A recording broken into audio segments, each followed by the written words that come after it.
Nabi Muhammad sallallahu alaihi wasallam nabi kita. Tapi kan sejauh mana kita betul-betul kenal nabi kita ni?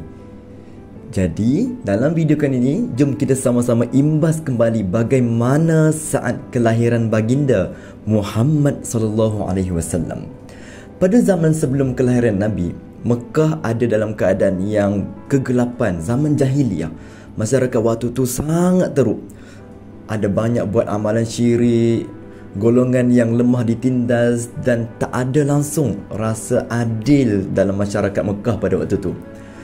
Namun di tengah-tengah suasana kelam ni, ada satu keluarga yang berbeza, iaitu keluarga Bani Hashim yang dikenali dengan keturunan yang mulia. Dan dari sinilah lahirnya seorang bayi yang bakal mengubah dunia. Kelahiran Nabi Muhammad sallallahu alaihi wasallam ialah pada 12 Rabiul Awal, tahun yang dikenali sebagai tahun gajah. Tahun ni tentera bergajah, tentera Abraha, cuba menyerang Kaabah tapi dihancurkan oleh burung ababil. Seperti yang kita semua dah pernah dengar dalam surah Al-Fil. Menurut riwayat, ibu Nabi Aminah binti Wahab mengalami satu perkara yang luar biasa masa dia mengandung. Dia rasa tenang dan tak rasa sakit teruk macam ibu-ibu lain masa melahirkannya. Aminah juga ada menceritakan yang masa Nabi lahir, keluar satu cahaya yang sangat terang sampai menerangi tempat yang jauh hingga ke Syria. Subhanallah. Ini satu petanda besar kan?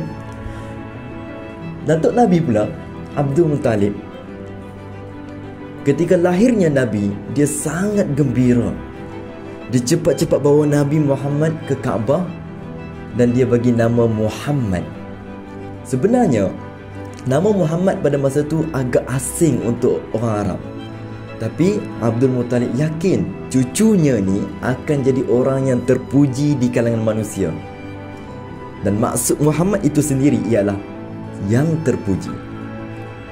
Kemudian selepas beberapa hari, ikut tradisi orang Arab ni, Nabi diserahkan kepada seorang wanita dari suku Bani Sa'd yang bernama Halimatus Sa'diyah untuk disusukan.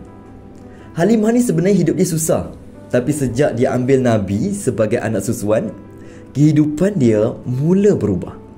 Susu kambing dia jadi banyak, tanahnya makin subur.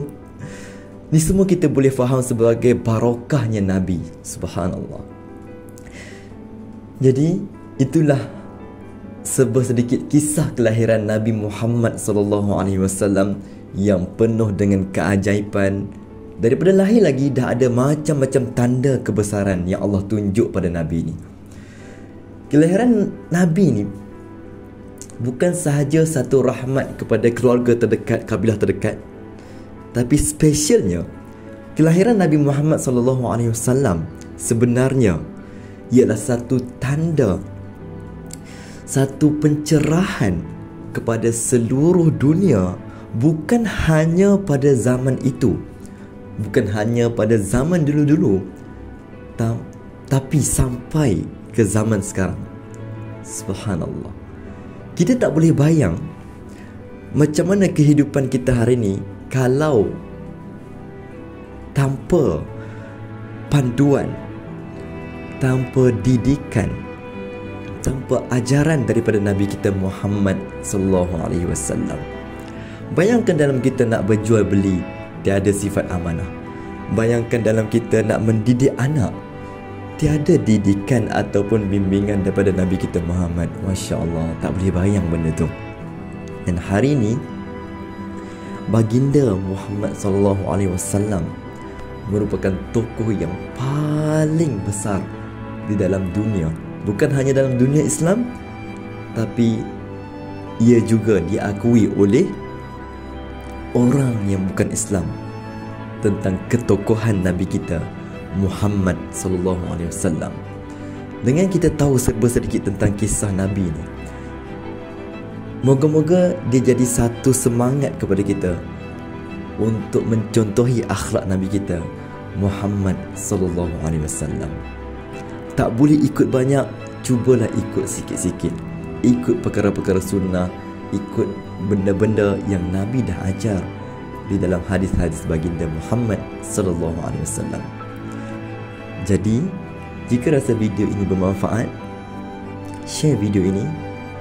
Dalam episod akan datang, kita akan tengok pula apakah kisahnya pada tahun kedua kelahiran Nabi Muhammad sallallahu alaihi wasallam. Terima kasih.